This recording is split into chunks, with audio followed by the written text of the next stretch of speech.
तो दोस्तों स्वागत है एक बार फिर से आपका आपके अपने यूट्यूब चैनल नेक्सो पॉइंट में। आज हम बात करेंगे आज यानी 11 नवंबर के इंपॉर्टेंट करंट अफेयर्स को, जो कि सभी एग्जाम के लिए काफ़ी इंपॉर्टेंट है, जिसमें भी करंट अफेयर्स पूछा जाता है। तो बिना देरी करते हुए वीडियो को शुरू करते हैं। हमारा आज का पहला क्वेश्चन है दोस्तों, हाल ही में किस क्रिकेटर को आईसीसी हॉल ऑफ फेम में शामिल किया गया है? Which cricketer has been recently inducted into the ICC hall of fame? दोस्तों सही आंसर है ये सभी यानी शिव नारायण चंद्रपॉल हैं, अब्दुल कादिर हैं, चार्लोट एडवर्ड्स हैं। इन तीनों को आईसीसी हॉल ऑफ फेम में शामिल कर लिया है। ठीक है, देख सकते हैं ये तीन हैं, इनको आईसीसी हॉल ऑफ फेम में शामिल कर लिया है। अब देख लेते हैं ये हैं किस किस कंट्री से खेलते हैं, ये है क्या ये। आईसीसी ने क्रिकेट हॉल ऑफ फेम में तीन और दिग्गज खिलाड़ियों को जगह दे दी है। वेस्ट इंडीज के तो हैं शिवनारायण चंद्रपॉल, पाकिस्तान के हैं अब्दुल कादिर और इंग्लैंड की कौन है, चार्लोट एडवर्ड्स। ठीक है, ये महिला क्रिकेट टीम की हैं, को यह सम्मान दिया गया है। आईसीसी ने बताया कि शिव नारायण चंद्रपॉल यह सम्मान हासिल करने वाले 107, वहीं एडवर्ड्स 108वीं और अब्दुल कादिर 109वीं खिलाड़ी हैं। टी20 विश्व कप में सेमीफाइनल मैच से पहले एक खास समारोह में इन तीनों खिलाड़ियों को सम्मानित किया जाएगा दोस्तों। और आपको पता ही है दोस्तों, कल सेमीफाइनल मैच में इंडिया बाहर हो ही गया है। इंग्लैंड ने इंडिया को बहुत बुरी तरीके से 10 विकेट से हरा दिया है। ठीक है, चलिए चलते हैं आगे, खेल से जुड़ी कुछ खबरें पढ़ लेते हैं। प्रमोद भगत और मनीषा रामदास ने बीडब्ल्यूएफ पैरा बैडमिंटन चैंपियनशिप में स्वर्ण पदक जीत लिया दोस्तों। आईसीसी हॉल ऑफ फेम में ये तीनों आगे हैं, जैसा मैंने आपको बताया। भारतीय बल्लेबाज सूर्य कुमार यादव 1000 टी20 रन बनाने वाले पहले भारतीय खिलाड़ी बन गए हैं। सूर्य कुमार यादव टी20 रैंकिंग में नंबर 1 पर हैं। ठीक है दोस्तों, भारतीय पुरुष स्क्वैश टीम ने एशियाई स्क्वैश टीम चैंपियनशिप में स्वर्ण पदक जीता है। वहीं एशियाई महाद्वीप पर शतरंज चैंपियनशिप में कौन जीता है, ये जीते हैं भारत के आर प्रज्ञानंद और पीवी नंदिता। इन दोनों ने एशिया महाद्वीप पर शतरंज चैंपियनशिप का खिताब जीता, तो ये आपको ध्यान रखना है। चलिए चलते हैं अगले क्वेश्चन की तरफ। पीएम गति शक्ति मल्टी मॉडल जल मार्ग शिखर सम्मेलन का उद्घाटन कौन करेगा? कौन करेगा दोस्तों? ये केंद्रीय मंत्री सर्बानंद सोनोवाल करेंगे। सर्बानंद सोनोवाल पीएम गति शक्ति मल्टी मॉडल जल मार्ग शिखर सम्मेलन का आयोजन करने वाले हैं। ठीक है, ये देख सकते हैं, ये 11 से 12 नवंबर तक इसका आयोजन होगा। ठीक है, और एक किस उसमें है, ये है ministry of port shipping and waterways and Ayush. इनको देखते हैं कौन, सर्बानंद सोनोवाल। ठीक है, चलिए अब इंपॉर्टेंट पॉइंट्स देख लेते हैं इस क्वेश्चन से रिलेटेड। केंद्रीय मंत्री सर्बानंद सोनोवाल 2 दिवसीय पीएम गति शक्ति मल्टी मॉडल जलमार्ग शिखर सम्मेलन का उद्घाटन करेंगे। पीएम गति शक्ति मल्टी मॉडल जलमार्ग शिखर सम्मेलन उत्तर प्रदेश के वाराणसी में दीनदयाल हस्तकला संकुल में आयोजित किया जाएगा। शिखर सम्मेलन का प्राथमिक उद्देश्य क्या है, ये जलमार्ग में बुनियादी ढांचे के विकास पर ध्यान देने के साथ पीएम गति शक्ति राष्ट्रीय मास्टर प्लान के बारे में अधिक जागरूकता लाना है। ठीक है, जो जलमार्ग है उसमें बुनियादी ढांचे में विकास करना और पीएम गति शक्ति राष्ट्रीय मास्टर प्लान के बारे में अधिक जागरूकता इसका उद्देश्य है। चलिए आगे कुछ देख लेते हैं, समिट, जितनी भी लेटेस्ट समिट्स हुई हैं उनको देख लेते हैं।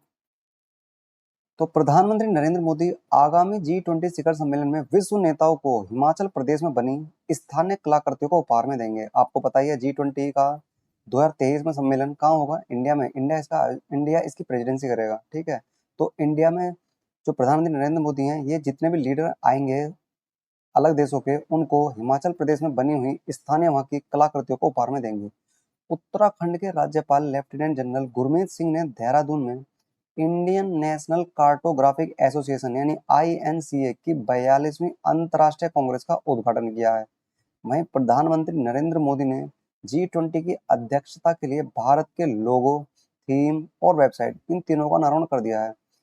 ठीक है, तो लोगो, थीम और वेबसाइट का अनावरण कर दिया है। वहीं थीम की बात करें तो थीम इस बार की इसकी रखी है वसुधैव कुटुंबकम, यानी one earth one family and one future. ये इसकी इस बार की थीम है, काफी इंपॉर्टेंट है दोस्तों। पूछा जाए G20 की जो कि 2023 में भारत में आयोजित होंगे, इसकी इस बार की थीम क्या है, तो थीम है Vasudhaiva Kutumbakam, one earth one family and one future. ये इसकी इस बार की थीम है। ठीक है, चलिए बढ़ जाते हैं अगले क्वेश्चन की तरफ। अरुणा मिलर किस अमेरिकी राज्य के उपराज्यपाल का पद संभालने वाली पहली भारतीय अमेरिका बन गई हैं? मैरीलैंड, यूएस स्टेट मैरीलैंड की ये बनने वाली हैं लेफ्टिनेंट गवर्नर। ठीक है, तो ये है अरुणा मिलर, ये बन गई हैं मैरीलैंड की लेफ्टिनेंट गवर्नर। अब मैरीलैंड को देख लेते हैं, देखो ये है यूएस का मैप। ठीक है, सारे जितने भी यूएस के स्टेट्स हैं आपस में मिलके वो कंट्री बना रहे हैं यूएस को। ठीक है, तो इस यूएस मैप में जो मैरीलैंड है वो कहाँ है, देखो इधर है, इधर राइट साइड में ये छोटा सा मैरीलैंड है। ठीक है, ये है मैरीलैंड। इसकी जो कैपिटल है वो क्या है, एनापोलिस। गवर्नर हैं लैरी होगन और लेफ्टिनेंट गवर्नर बन गई हैं अरुणा मिलर, ये आपको ध्यान रखना है।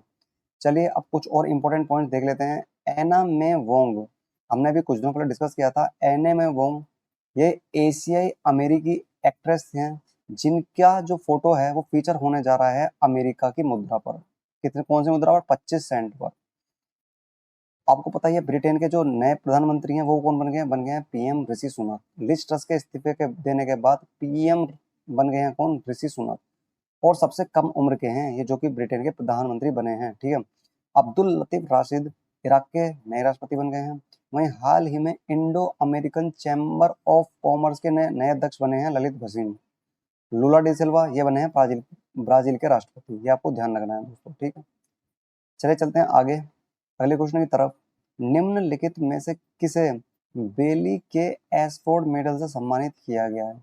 तो बेली के एसफोर्ड मेडल ये दिया है डॉक्टर सुभाष बाबू को। डॉक्टर सुभाष बाबू बेली के एसफोर्ड मेडल से सम्मानित हुए हैं। आगे कुछ अवार्ड्स देख लेते हैं दोस्तों। आरफा खानम शेरवानी 2022 के लिए कुलदीप नैयर पत्रकारिता सम्मान से पुरस्कृत करी गई हैं।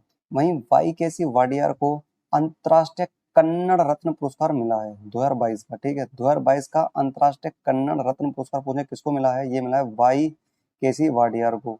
वहीं उत्तराखंड का गौरव सम्मान ये मिला है एनएसए अजीत डोभाल। एनएसए यानी नेशनल सिक्योरिटी एडवाइजर जो कि हैं अजीत डोभाल, इनको और दिवंगत सीडीएस जनरल बिपिन रावत, इनको ये पुरस्कार दिया गया है। वहीं एमटी वासुदेवन को केरल का ज्योति पुरस्कार मिला है। हमने बात करी थी अभी हाल फिलहाल में, प्रसिद्ध मलयालम लेखक सेतु, इनको एजू थाचन पुरस्कार 2022 मिला है।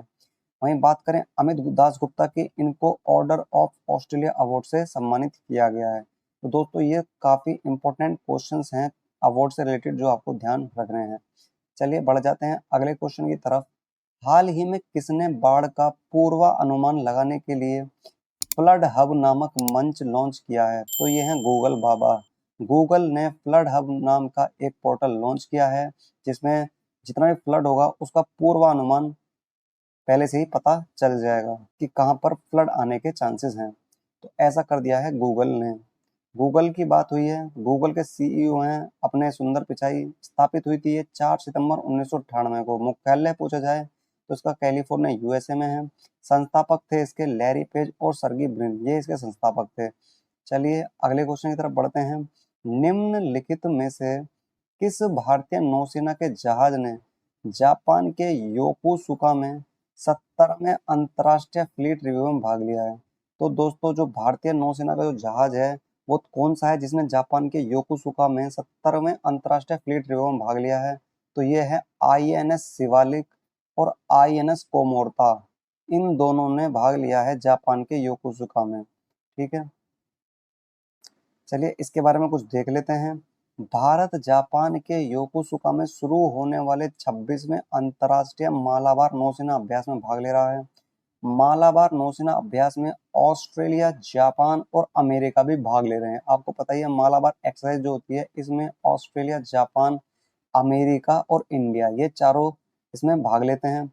इन देशों के नौसैनिक बल अगले महीने की 18 तारीख तक अभ्यास में हिस्सा लेंगे, ठीक है।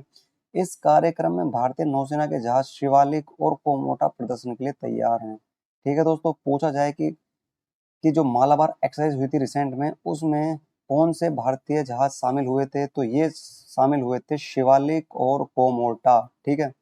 चलिए चलते हैं इंडियन नेवी के बारे में कुछ जानकारी लेते हैं। इंडियन नेवी ये फाउंड हुई थी 26 जनवरी 1950 को। मोटो इसका है शम नो वरुणा, शम नो वरुणा। चीफ ऑफ डिफेंस स्टाफ कौन है अभी? ये हैं जनरल अनिल चौहान। वहीं बात करें चीफ ऑफ नेवल स्टाफ की, नेवी के चीफ कौन है? ये हैं एडमिरल आर हरि कुमार। अब चलते हैं आगे। नवंबर 2022 में 15वीं एशियाई एयरगन चैंपियनशिप 2022 का आयोजन कहाँ किया जाएगा? सही आंसर है साउथ कोरिया। दक्षिण कोरिया में 15वीं एशियाई एयरगन चैंपियनशिप 2022 का आयोजन होने वाला है, ठीक है। इसके बारे में दोस्तों देख लेते हैं आप साउथ कोरिया के बारे में। साउथ कोरिया जो है ये आयोजन करेगा इसका एयरगन चैंपियनशिप का। तो अब साउथ कोरिया को देख लेते हैं। साउथ कोरिया की कैपिटल सियोल। प्रेसिडेंट यहाँ के कौन है? यून सुक योल। करेंसी यहाँ चलती है साउथ कोरियन वॉन। पीएम कौन है यहाँ के? पीएम है हैन डुक सू, ठीक है, यहाँ के प्राइम मिनिस्टर हैं। बात करें इसकी लोकेशन की तो ये है अपना इंडिया। इंडिया से इधर राइट साइड में चलेंगे नॉर्थ ईस्ट साइड में, तो ये है साउथ कोरिया, छोटा सा देश है दोस्तों। और ये जा रही है ट्रॉपिक ऑफ कैंसर, कर्क रेखा से जस्ट ऊपर पड़ता है साउथ कोरिया। और यहाँ पास में क्या है इसके, पैसिफिक ओशियन है, ये आप ध्यान रख सकते हैं। चलिए चलते हैं आगे अगले क्वेश्चन की तरफ। हाल ही में किस राज्य के शोधकर्ताओं ने 200 से अधिक साल के बाद मधुमक्खी की एक नई प्रजाति एपिस करिंजोडियन की खोज की है? सही आंसर है केरल। केरल राज्य में दोस्तों शोधकर्ताओं ने 200 से अधिक साल के बाद मधुमक्खी की एक नई प्रजाति जिसका नाम है एपिस करिंजोडियन, इसकी खोज की है। ठीक है, अब केरल के बारे में देख लेते हैं दोस्तों, केरल से रिलेटेड कुछ करंट अफेयर्स। केरल पर्यटन विभाग ने महिला अनुकूल पर्यटन परियोजना शुरू की है। वहीं केरल में ईमानदारी की दुकानें खोली गई हैं। केरल के पुल्लमपारो को पहली पूर्ण डिजिटल साक्षरता पंचायत का नाम दिया गया है। केरल सरकार ने मेडिसैप योजना शुरू की है, ये आपको केरल से ध्यान रखना है। केरल के बारे में देख लेते हैं दोस्तों। केरल के गवर्नर हैं आरिफ मोहम्मद खान, कैपिटल इसकी तिरुवनंतपुरम, चीफ मिनिस्टर है यहाँ के पिनरई विजयन। राज्यसभा में सीट की बात की जाए तो 9 सीटें हैं। लोकसभा में सीटों की बात करी जाए तो 20 सीटें हैं। यह है केरल की लोकेशन इंडिया मैप के ऊपर। चलते हैं अगले क्वेश्चन की तरफ। निम्नलिखित भारतीय महिलाओं में से कौन 2022 एशिया की पावरफुल बिजनेस वुमेन लिस्ट में शामिल है? दोस्तों सही आंसर है ऊपर के सभी, यानी गजल अलग, सुमा मंडल और नमिता थापड़, इन तीनों को 2022 एशिया की पावरफुल बिजनेस वुमेन लिस्ट में शामिल किया गया है। ठीक है, आप फोटो देख सकते हैं इन तीनों का। ठीक है, अब इनके बारे में जान लेते हैं दोस्तों। फोर्ब्स की ओर से जारी किए गए नवंबर में उन 20 महिलाओं को शामिल किया गया है जो कोविड-19 चुनौती के बाद भी अपने कारोबार को आगे बढ़ाने में सफलता पाई हैं। एशिया के 20 महिला उद्यमियों की सूची में भारत की 3 बिजनेस वुमेन है, जिसमें स्टील अथॉरिटी ऑफ इंडिया की चेयरपर्सन सोमा मंडल, एमक्योर फार्मा के इंडिया बिजनेस में एग्जीक्यूटिव डायरेक्टर नमिता थापर और होनासा कंज्यूमर की को फाउंडर और चीफ इनोवेशन ऑफिसर गजल अलग शामिल है। आपको ध्यान रखना है दोस्तों। अब कुछ इंपोर्टेंट पॉइंट देख लेते हैं। किस राज्य के विधानमंडल सत्र में पहली बार महिला सदस्यों के लिए एक दिन आरक्षित किया गया? तो ऐसा किया गया उत्तर प्रदेश में। अभी आध्यात्मिक नेता माता अमृतानंदमयी को C20 का अध्यक्ष नियुक्त कर दिया गया है। वहीं शैफाली जुनेजा को संयुक्त राष्ट्र की वायु परिवहन समिति के अध्यक्ष के रूप में नामित किया गया है। ICS भारती दास ये क्या बन गई? ये बन गए नए लेखा महानियंत्रक, यानी कंट्रोलर जनरल ऑफ अकाउंट्स। पूछा जाए CJ कौन है वर्तमान में, तो ये है भारती दास। किस भारतीय महिला अधिकार कार्यकर्ता को चेंज मेकर पुरस्कार 2022 दिया गया है? पूछा जाए चेंज मेकर पुरस्कार 2022 ये किसे दिया गया है? ये दिया गया है सृष्टि बख्शी को। ठीक है दोस्तों, याद रखिएगा। चलिए बढ़ते हैं अगले क्वेश्चन की तरफ। राष्ट्रीय शिक्षा दिवस किस दिन मनाया जाता है? तो दोस्तों ये बनाया जाता है 11 नवंबर को। ऑप्शन नंबर डी इसका सही जवाब होगा। ठीक है, अब इसके बारे में देख लेते हैं दोस्तों। राष्ट्रीय शिक्षा दिवस ये हर साल 11 नवंबर को मनाया जाता है। क्यों मनाया जाता है? क्योंकि इसी दिन मौलाना अबुल कलाम आजाद की जयंती का प्रतीक होता है, जो आज़ादी के बाद भारत के पहले शिक्षा मंत्री थे। तो ठीक है, उन्हीं की याद में ये राष्ट्रीय शिक्षा दिवस मनाया जाता है। अब दोस्तों यहाँ मैंने जितने भी 11 नवंबर तक इंपॉर्टेंट डेज सेलिब्रेट किए हैं उनकी मैंने लिस्ट लगा दी है, आप इनको देख सकते हैं। तो दोस्तों ये थी हमारी आज की वीडियो पसंद आई हो तो प्लीज़ वीडियो को लाइक कर देना, दोस्तों के साथ शेयर कर देना और चैनल पर नए हो तो चैनल को सब्सक्राइब कर देना। ठीक है, मिलते हैं नेक्स्ट वीडियो में, तब तक के लिए